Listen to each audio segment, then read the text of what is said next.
अस्सलाम वालेकुम, मैं हूं रज़ा मेकन। आप देख रहे हैं IRK न्यूज़।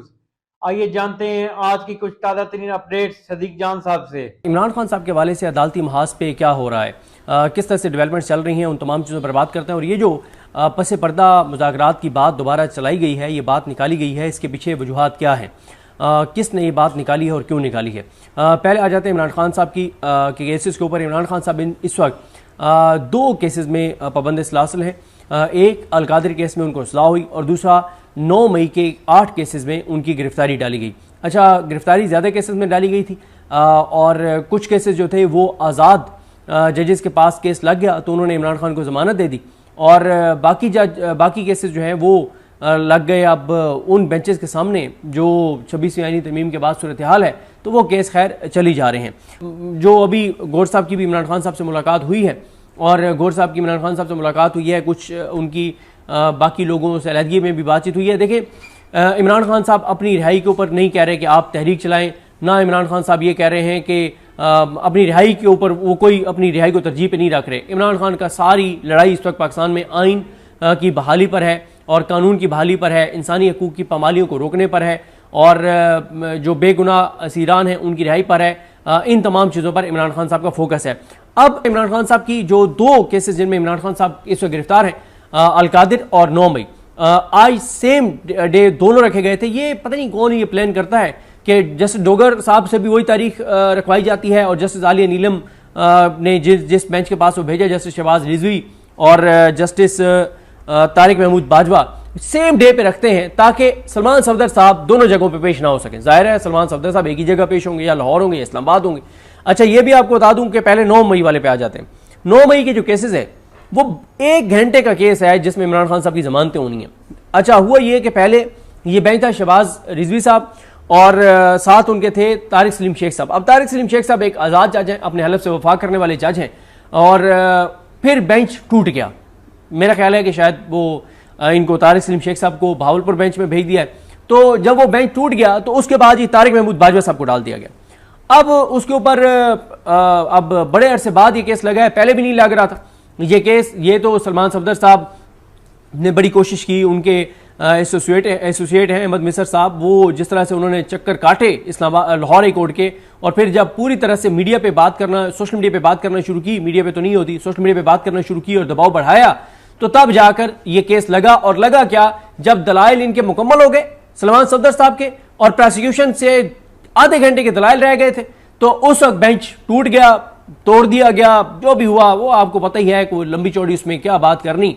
और फिर उसके बाद तारिक सलीम शेख साहब की बजाय तारिक महमूद बाजवा साहब को इस बेंच में शामिल कर दिया गया। अच्छा, अब ये केस को लंबा नहीं है, लेकिन आज इस केस में ये हुआ है कि क्योंकि कल जो ATC के मंजर अली गिल साहब है, उन्होंने इमरान खान साहब का पॉलीग्रामेटिक टेस्ट जो है वो कराने का उन्होंने फैसला सुना दिया, इजाज़त दे दी है। अजीब व गरीब तरीके से लाहौर हाई कोर्ट का आपको पता है, जब से आलिया नीलम साहिबा chief justice Lahore high court बनी है तो इंसाफ ना सिर्फ हो रहा है बल्कि हो तो वह नज़र भी आ रहा है। अच्छा, पहले भी ऐसा नहीं है कि लाहौर हाई कोर्ट में इंसाफ हो तो वह नज़र नहीं आता था, सिर्फ चीज़ें बदली। मलिक शहजाद अहमद खान साहब जब बने, मलिक शहजाद अहमद खान साहब जब chief justice Lahore high court बने तो रंग ही बदल गया, लगता ही नहीं था कि लाहौर हाई कोर्ट है। जिस तरह से उन्होंने केसेस आज़ाद जजेस के पास लगाए, हलफ से वफा करने वाले जजेस के पास लगाए, जैसे उन्होंने ATC में आज़ाद जजेस लगाए, जज मोहम्मद अब्बास जैसे जज लगाए, जिस तरह से वो ज़बरदस्त उन्होंने चीज़ें की, जैसे उन्होंने इलेक्शन कमीशन के खिलाफ फैसले दिए, जैसे उन्होंने पंजाब पुलिस की बर्बरियत के खिलाफ फैसले दिए, जैसे उन्होंने पंजाब हुकूमत की जो बर्बरियत थी उसके ऊपर फैसले दिए, जैसे उन्होंने, मतलब लगता था कि यार पाकिस्तान के अंदर कोई अदालत आ गई है, लगता था कि पंजाब वालों के भी कोई नसीब जागे हैं। और जैसे इस्लामाबाद हाई कोर्ट में मोहसिन अख्तर कियानी साहब, बाबर सत्तार साहब, इजाज इसा खान साहब, जहांगीरी साहब और समर रिफत इम्तियाज साहबा फैसले कर रहे थे,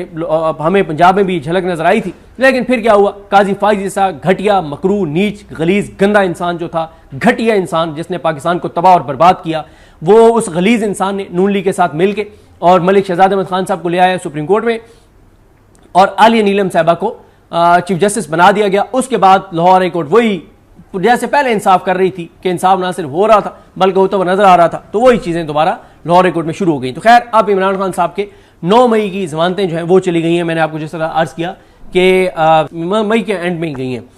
अच्छा, अब आ जाए अलकादिर केस पे। अलकादिर केस आज इमरान खान साहब का जो अलकादिर केस लगा उसमें नेक्स्ट वीक के लिए नोटिस हो गए हैं।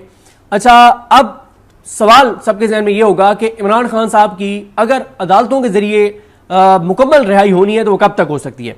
इसका जवाब है कि इसका जवाब कोई नहीं दे सकता। ये फैसला इस्टेब्लिशमेंट को करना है, ये ग्राउंड रियलिटी है, आपको भी पता है, मुझे भी पता है। अदालतों से फैसले नहीं होने, क्योंकि देखें ये जो इनके पास है ना, अब ये जैसे लाहौर हाई कोर्ट में शहबाज रिजवी साहब और तारिक बाजवा साहब के पास है, हो सकता है बेंच पे टूट जाए, हो सकता है कोई जज छुट्टी पे चला जाए, हो सकता है ये 15-20 दिन की डेट डाल दें। अच्छा, 15 दिन बाद पता चले जी एक जज छुट्टी पे चला गया, अब जी वो 2 महीने छुट्टियों पे है। तो ये जो जजेस हैं शहबाज रिजवी साहब और तारिक बाजवा साहब, ये अपनी रिटायरमेंट तक भी ये केस चला सकते हैं अगर चलाना चाहें तो, कि मुझे नहीं पता इन्होंने कब रिटायर होना है, लेकिन ये अपनी रिटायरमेंट तक भी ये केस चला सकते हैं। अच्छा, अगर ये फैसला करना चाहे तो फैसला तो आज हो जाता, अगर ये फैसला करना चाहे तो फैसला हो जाएगा, कोई मसला नहीं है, इसमें कोई लंबी चौड़ी बात नहीं है। इस पॉइंट के ऊपर, जिस पॉइंट के ऊपर ये जमानतें हैं, इसके ऊपर पहले एक बड़ा तगड़ा फैसला दे चुके हैं। मुझे वो बेंच याद नहीं है, शायद उसमें भी तारिक सलीम शेख साहब थे या उसमें पन्नू साहब थे या असद जावेद घुराल साहब थे, मुझे ये नहीं पता, कि बहुत ही तगड़ा ऑर्डर इसके ऊपर, बड़ा क्लियर ऑर्डर इसके ऊपर, ये कोई लंबी चौड़ी बात नहीं है, बड़ा क्लियर ऑर्डर मौजूद है। ये आधे घंटे का केस है, तो फैसला करना चाहिए जजेस तो ये इमरान खान को इसमें जमानतें दे सकते हैं। बिल्कुल इसी तरह से अलकादिर केस जो है, अगर इसको वो डिसाइड करना चाहें तो नेक्स्ट वीक में ये डिसाइड हो जाएगा, डिसाइड ना करना चाहें तो ये अगले 6 महीने भी डिसाइड नहीं होगा। इसलिए इन इमरान खान की रिहाई का तल्लुक 26 आईनी तरमीम के बाद इससे नहीं है कि केस मेरिट पे कितना अरसा चलना है या कितना अरसा चलना चाहिए, इससे कोई तल्लुक नहीं है। इससे ये डिपेंड करता है कि पसे पर्दा क्या फैसले हुए हैं कि हाँ बहुत हो गया है, मुल्क को अब इस्तेहकाम की जरूरत है, चीज़ों को हमने नॉर्मलाइज करना है, टेम्परेचर को हमने नीचे लाना है, तो लिहाजा अदालतों को आज़ाद किया जाए, जजेस को मेरिट पे फैसले करने दिए जाएं और मतलब इमरान खान को रिहा होने दिया जाए अदालतों के जरिए, मुकम्मल फैसलों के जरिए। क्योंकि आपने देखा कि कुछ चीज़ें तो हमें नजर आई जो पॉजिटिव है, जिनकी तारीफ करनी चाहिए कि अलीमा खान साहबा का 20 माह बाद नाम जो है वो ECL से निकला है। अलीमा खान साहबा की 54 रोज़ बाद इमरान खान से अटियाला में मुलाकात कराई गई है। उनके रऊफ हसन साहब का 1.5-2 साल बाद नाम ECL से निकला है। ये चीज़ें पॉजिटिव है, इनकी तारीफ करनी चाहिए और इनकी हम ज़ाहिर तारीफ कर भी रहे हैं। लेकिन बाकी इमरान खान साहब का फैसला जो है वो देखते हैं चीज़ें किस तरह से आगे बढ़ती हैं। अच्छा, अब इसके ये 2 इमरान खान साहब के केसेस हैं मेन, और बाकी इमरान खान साहब की बेटों से जो बातचीत हो रही थी उस पर मैं कल रात को बड़ी तफसील से हारून रशीद साहब के साथ प्रोग्राम में बता चुका हूँ कि वो दरखास्तें गई थी पंजाब हुकूमत की, इनके सुप्रिटेंडेंट जेल की तरफ से, इंतजामी की जानिब से, कि इमरान खान की उनकी बेटों से बातचीत पर पाबंदी लगाई जाए।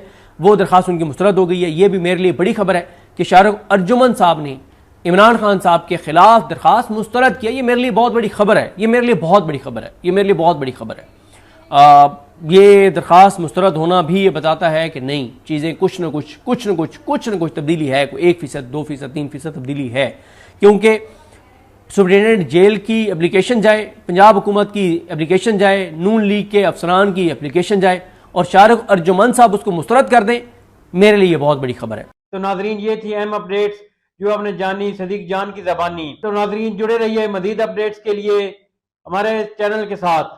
अपना और इस चैनल का ख्याल रखिएगा। इसी के साथ अपने मेज़बान रज़ा मेकिन को इजाज़त दीजिए। अल्लाह हाफिज़।